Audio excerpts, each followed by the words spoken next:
Now, every month, new trends that are influencing the way that advertisers and the agencies are thinking as we go cherry-picking with Jonathan Cherry, who's editor of Cherryflava.com in Cape Town. Jonathan, welcome, and thank you very much for talking to us again. Now, you talked this week about the growing trend of cities and how they are being made more user-friendly by literally turning themselves into playgrounds. What's happening? Well, yeah, Jeremy, I mean, cities have always kind of been seen as a place where people in suits go and sit in air-conditioned offices. But I think we're starting to realize that cities are where we live and, you know, people want to play. So there's more and more this kind of almost unbranded movement of people turning their urban environments into something a little bit more friendly, a little bit more playful. So in London, I think the first example is one of those pin screens that you used to get in the 80s. It's one of those things that's a screen filled with pins, and you used to be able to push your hand in it, and it gave you an impression on the other side. Well, what they've done is, for a designer called Lulu Guinness, she's created a human-sized pin screen that people can actually interact with on the streets of London. So a lot of the images are perhaps not entirely public broadcast safe, but it's an example of this kind of trend in the UK of just allowing people to interact with something ambient on the streets. I'm assuming that there is some commercial application here. Perhaps we can get to that in just a moment. But also this would be good for a city or a country brand. It's good for brand London, surely.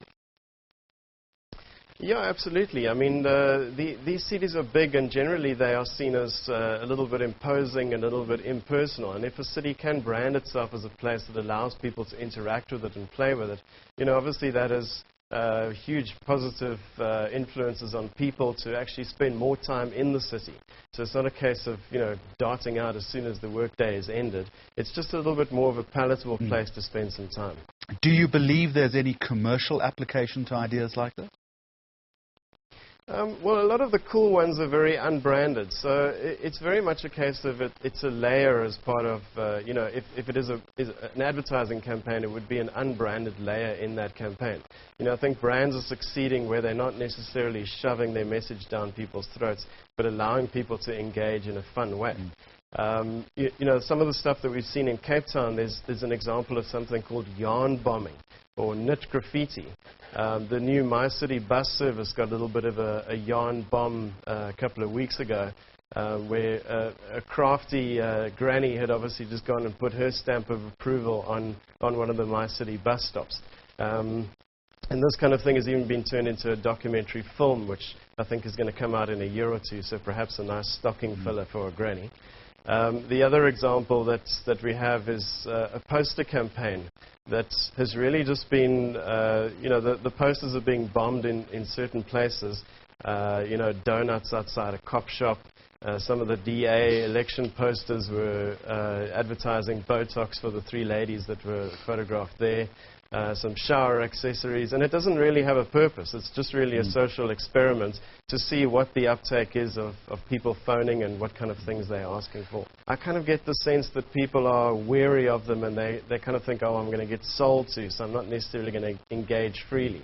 So there's almost a fine line that if you're doing something playful, it has to come from a playful part of the heart. You know, it's not there as a hard sell or hard push. But having said that, Leica in Germany actually came down to Cape Town, and they brought one of the best freestyle bike riders in the world, a guy by the name of Danny Macaskill. And he used the city of Cape Town literally as a playground, which they shot with one of their Leica cameras, put the thing on YouTube, and I think it's going viral around the world.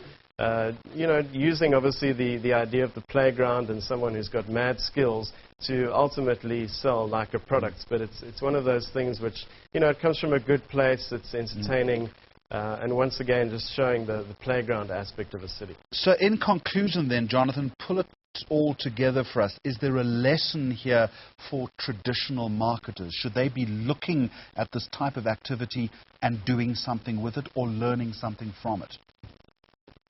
Yeah, look, Jeremy, I think the lesson really is that people are gravitating towards interactive things that are not necessarily digital. You know, digital has a space, but they're looking for simple, engaging things that almost takes us back to a childhood memory. Looking at the pin cushions, you know, that's definitely something from the 80s, from when we were kids and that kind of thing. And it's very much unbranded engagement. So it's not a push down your throat. And I think because of that, people feel more inclined to engage with it without having their guard up that this is an advertising campaign and someone's going to sell me something.